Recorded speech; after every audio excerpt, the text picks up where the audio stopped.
everybody. Alternative venues for jazz. My name is Eddie Becton, and I am honored to be a guest on the show today. Before I begin, get into the questions, I want to start out by acknowledging those who came before me, if you will, our ancestors. So that's an important ritual for me when I do public speaking and projects and so on and so forth. And the other thing I want to do is acknowledge Phil Ranlin in Los Angeles, who is an outstanding trombonist, who is having some health issues right now. He was hospitalized, and I think this past weekend there was a benefit fundraiser for him. Tremendous spirit, and he's special to me because he helped me do something that I always wanted to do at that time. And I had always wanted to do essentially a duet. I'm not an artist in terms of, I don't play any instruments. But I'd always wanted to do a lecture on the history of jazz, blues and spirituals and so forth, and be right next to a musician. And in this case, Phil, being a trombonist, was perfect for that. So I would talk about the blues, and for a few minutes, and then I'd kind of step away a little bit, and then he would play some blues notes on the bone, and it was just powerful. So knowing that Phil is recuperating right now, I wish him and his family all the best for a speedy recovery. And the other acknowledgement I'd like to make is for the LA jazz community.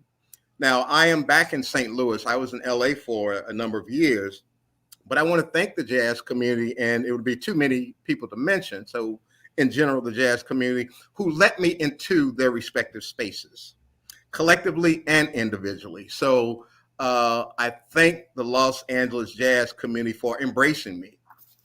And finally, I'd like to thank Lydia Amasao, who is the director at KXLU Radio. So she is responsible for my foray into broadcasting about 10 years at KXLU, where I produced and host a radio program called The Jazz Journey. So those are my offerings to those who helped me to fulfill some of my dreams, if you will.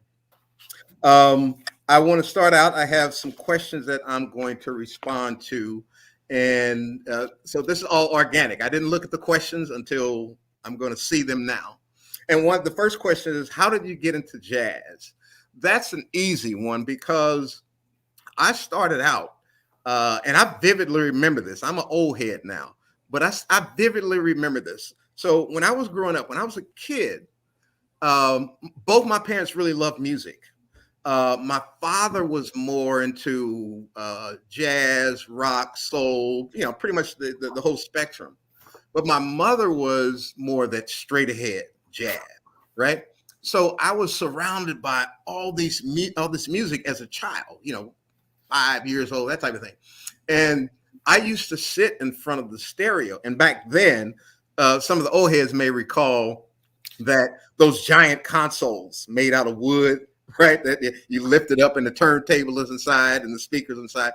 So I used to sit in front of that as a kid, rocking back and forth just like this.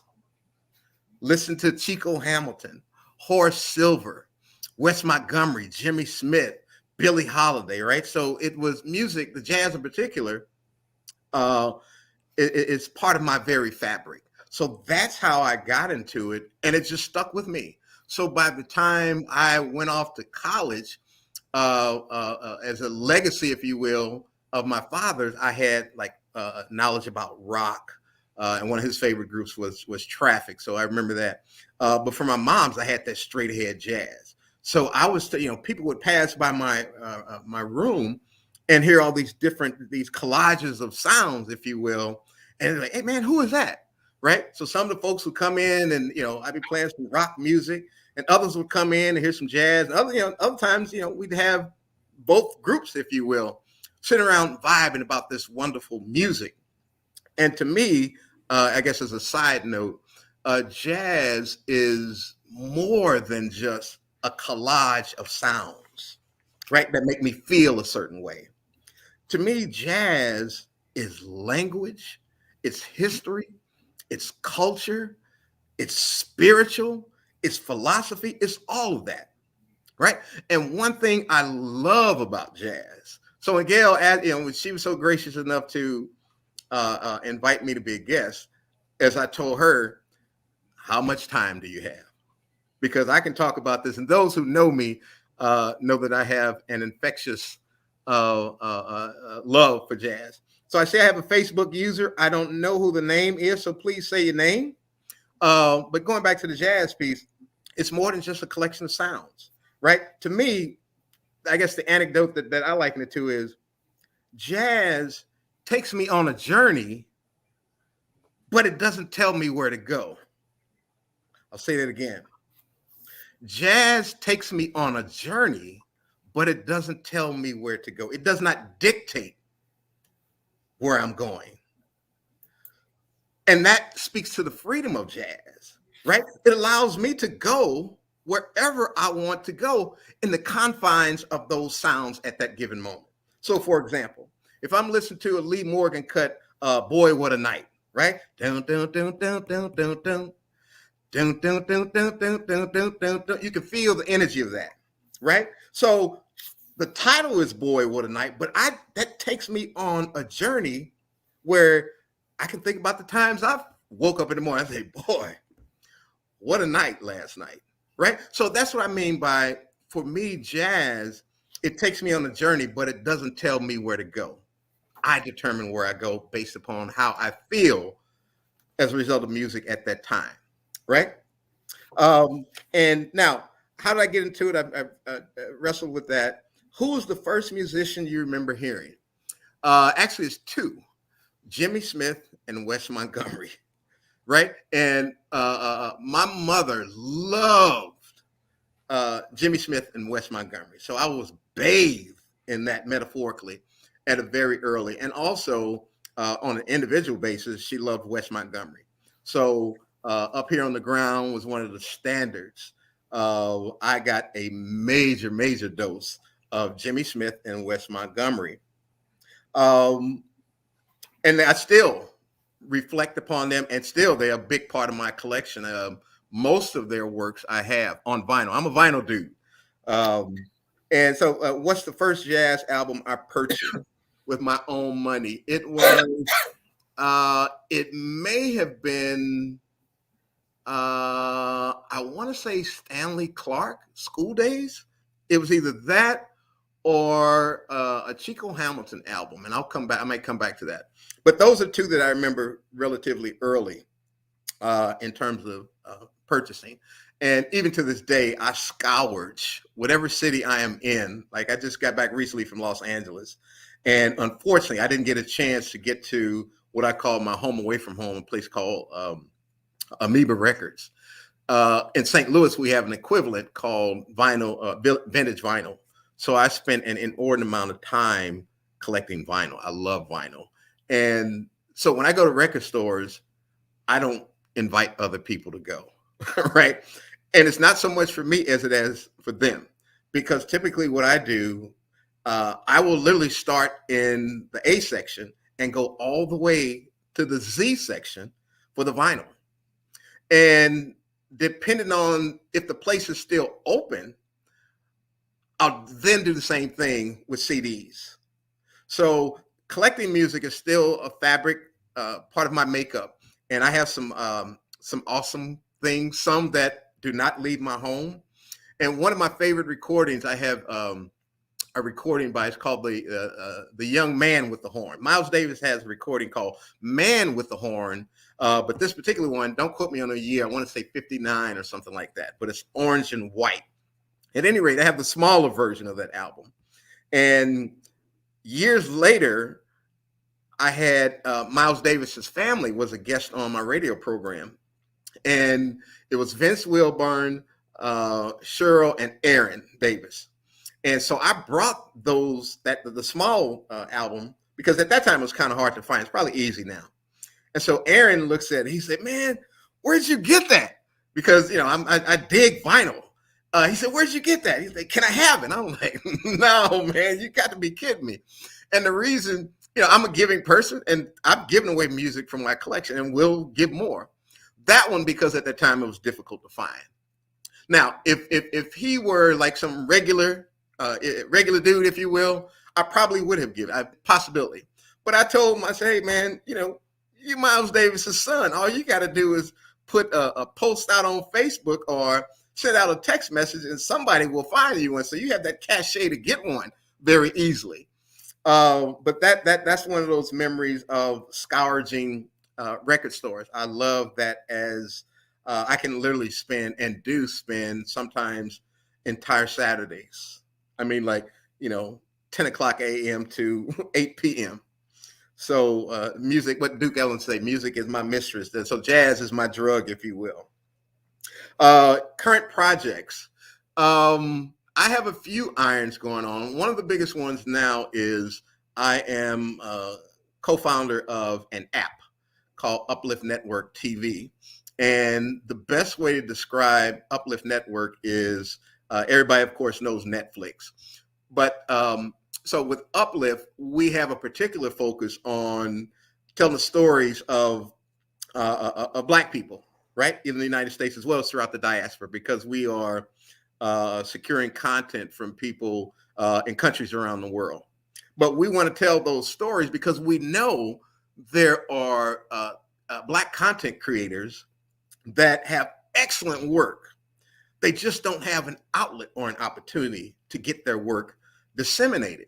So that's where we come in. And my role in large part is securing that content. So just like when you pull up Netflix, you see the categories. So I'm looking for people who do comedy, people who do short stories, documentaries. That's one of my passions. I love documentaries, the whole range. We are considering, or I am considering podcasts, but they must be visual podcasts. So essentially, the whole gamut topically, and the major requirement is it must be TV ready quality. That is to say, high definition, 4K, and so forth, and the sound quality. But one of the attractive things about Uplift is that I'm not going to control your content. You will always be in complete control of your content. For example, if you sell your content to, let's say, Netflix or Hulu, and they, break you off a nice piece of change, they are going to own your content, and you have essentially no say of what's going to happen to your content. With Uplift, I want to reward content providers. So as a part of a way of attracting content providers, you have complete control. The other thing I'll ask you, after 30 days, 30 days or so, let me know you want to take your content down. Boom, it goes back to you. So fundamentally, that's the premise. That's one project. I am, as they say, what do they say? What's the saying where you burn two candles at each end and you're in the middle? I'm kind of doing that, but in a good way. And as an anecdote, because one of the questions is, advice, things that you would suggest that people do. And mine is find out what your passion is. Find out what you love to do so much, you just happen to get paid for it. And when you get to that space that you enjoy doing whatever it is so much, that is legal, of course, right? That you enjoy doing this so much that theoretically you would do it for free, but you just love doing it. And so paying the financial part is an accoutrement. It's like, wow, I get paid for doing something I love. So when you get to that space, you wake up and you can't wait to get started. So that being said, I'm teaching, right? And the reason I say the candles, I'm in the middle, is I'm teaching at Morehouse College, which is in Atlanta, and that's on Eastern Standard Time. I'm in St. Louis. This is a remote class. I'm in St. Louis, which is Central Standard Time. And I'm also at Loyola Marymount University, which is in California. They are 2 hours behind. So sometimes, it's a challenge for me because I wake up like, what time is it? Because time is a valuable commodity. You don't want to mess with people's time, and you treasure it. So those are projects that I love. In Morehouse, I'm in history department teaching African American studies classes, and the same thing at Loyola Marymount. And Loyola Marymount, My baby, if you will, is a course I developed called History of Jazz in America. And that is my passion, right? It's like, wow, I get paid to do something I love, right? So those are the major things I have going on now. Um, I love what I do. So find out what your passion is and pursue it with the utmost zeal. And don't let anybody tell you to stop it because only you know. And there will be naysayers who will suggest to you, well, maybe you might want to think about something else. Only you know. The limitations in our lives oftentimes are placed on ourselves. So kick fear to the curb and do what you want to do on your terms. Some advice you received from an older musician. Who was that musician and what did they tell you? I have tons of anecdotes from people who I literally grew up listening to and never imagined I would meet. Horace Silver, McCoy Tyner, Ahmad Jamal. So it would be difficult to pull all those, although a discussion I had once with Ahmad Jamal, whom I love dearly, who essentially said the same thing. Live life to the fullest, right? Treat people with respect and dignity, have fun, and create memories along the way. Because as far as we know, we only get one life in the physical realm, right? What happens in the spiritual realm is a different issue. But while we're here, the point is do the best you can to have an impact on other people's lives. So my mantra is, what are you going to do today to make somebody else's heart smile? What are you going to do today to make somebody else's heart smile?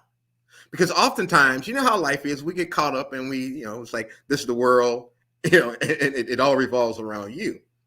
I have found what works for me is being a servant to others. So I give time, energy. And it doesn't take a lot of energy to call somebody up and say, hey, Gail, I just called to say, I love you. Click. It doesn't take much to make somebody else's heart smile. So oftentimes we monetize everything. I got to send somebody flowers. No, you don't. Because oftentimes a word goes a lot further than something that's kind of extra, right? So sometimes a word telling somebody I love you, I appreciate you goes a lot further than a bouquet of flowers or a box of chocolate. And I dare say it's important that we remind each other while we are here that we appreciate them, as opposed to when they make that physical passage. All right. How are you coping through this pandemic? The pandemic has obviously changed the world, and I don't think we'll ever get to be where as people say, back to normal. I think we need to adapt and accept the fact that what we believed and remembered as normal probably is not happening anytime soon. So I had a professor in graduate school who used to tell me, and he had this thick New York accent, Dr. Terry Kershaw, who made the physical passage. So and I'm going to emulate because I still hear his voice. And he used to say, so we sit around and play chess and talk about life. And he'd say, hey, man, what are you going to do about changing these negative conditions into positive ones, man? I don't want to hear no complaining, man. If you see something negative, make it positive. So those words stuck with me. And that was, 20 something years ago. So with the pandemic, even though it has been ugly, it has been laborious, it has been all those negative descriptors, I've been able to find some kernel of goodness in that. I've been reading a lot more. I love to read anyway, but it's allowed me more time to read. But most importantly, it's allowed me to think more. It's allowed me to analyze the world, to think about my place in the world. How am I going to make the world a better place? Because I'm not going to be here forever. So it's up to me to cultivate young minds and students, which is why I like working with students, because I'm getting fresh minds every 4 months. The downside is I have to stay on top of popular culture. And y'all know as well as I do, there's some ratchet stuff out there on television and musically. But I have to do it because, like Malcolm X said, yeah, speak to a person in language they understand. It's like jazz. So when I'm talking to young people and giving lectures about jazz, I'm not going to just pop in there and start talking about some Ornette Coleman, right? And some music or some scales and chords that they may not understand. I'm going to first find out where they are. And the biggest example I always use, Dr. Dre and Snoop on their album, I want to say The Aftermath, but they sampled a guy named David McCulloch. And I used to think it was David McCulloch from a TV show called Man from Uncle. And they sampled that. And it's this epic introduction. And so when I would give presentations to young people, I'd put that on. They'd think, ooh, that's Dre and Snoop. And I say, okay, where did it come from? Oh, that's Dre and Snoop. All right, where did it come from? I don't know. And I would show a picture of David McCulloch, who was this nerdy looking white dude, had this like umbrella type, the hair, blonde hair just kind of came down the side, straight nerd looking dude. And some of the old heads may remember that TV show, Man from Uncle. He was a trained pianist. And so once I got them there, then I can begin to move in to some of the jazz. So I'm not going to start off with, some Eric Dolphy that may be too, in terms of the chords or the sounds may sound too disparate for them. I'm going to start out with some rhythms that may be more akin to if it's the case of rap or hip hop, and then move them in. And then by the time, I can play some Talib Kweli or some Mos Def, some of the samples that they've used from jazz musicians, I got them. I got them in the palm of the hand because I'm speaking to them first out of respect. So I'm not there to, today we're going to talk about Miles Davis and he was a fantastic trump. I wouldn't want to hear that nonsense myself. And I'm grown, let alone how a kid would feel. So with the pandemic, it's allowed me to process, more time to process. It's allowed me more time to reach out to people. And I used to have a tradition on Thursdays, I would randomly pick 5 people and drop flowers off, bouquets of flowers at their houses. And I got to get back into that. So I've been off with that. But just remind people, just because this pandemic is going on does not mean that you have to stop being human. So the pandemic, despite its negative nature, despite how it has negatively affected all of our lives, the good out of it for me is we're spending more time, in general, we're spending more time at home. We're spending more time thinking, reading, communicating. So out of that negative circumstance, or if Kershaw said, that man, what you gonna do, man? How you gonna change that negative condition to a positive one, man? So in Kershaw's spirit, that's how I've been able to do that. Any advice you want to give to younger musicians to keep them encouraged? One, again, I'm not a musician, but I know enough musicians. I've been around this business long enough to suggest this. Advice you want to give the young musicians. And I essentially said it earlier, but not in the same context. And that is find out what you want to do musically. Find out how you want to, no pun intended, create your voice. Find out what legacy you want to leave. And dream big. My mother used to tell me when I was a kid, you can't soar with the eagles if you hang out with jive turkeys, right? So by that, she meant have big dreams because only you can decide, in large part, your destiny. Do not allow others to define you. So as a young artist, find out what your craft is. And I would also say, when you have opportunities to get all types of gigs, take them. If you play jazz and you get a call from a country western band, take that gig. If you choose to, if you decide to. If you get, calypso, whatever it is. And I say that because It's staying on top of your chops, right? Now, if you just don't have an interest whatsoever, then don't. Cool. But you always want to stay on top of your chops, which are much different than just, practicing on your bass in your home, right? So get as much experience. So I argue that the broader your lens, if you will, the greater opportunities you have to decide out of all of this, where do I want to fit in, right? So that's what I would suggest. Any other thing you'd like to talk about? Well, I want to talk about, and it's music related, but it's larger than music. And that is, and I alluded to it earlier, recognizing the humanity in people. I just happen to do it through jazz, through music, and other education. In other words, you never can underestimate the impact you have on others. I'll give you specific anecdotes. Two people whom I followed their music, know their music inside out. And one is Billy Childs. And I told Gail this story earlier. At the time, I was writing for All About Jazz, the print version in Los Angeles. And I set up an interview with Billy and went to his house, and he wasn't there. The short version of it was, I called him later on. He said, man, I really apologize. He said, I'm coming by your place this evening. And I said, no, man, we can just reschedule. Like, no, I'm coming by your place. We're going to do this.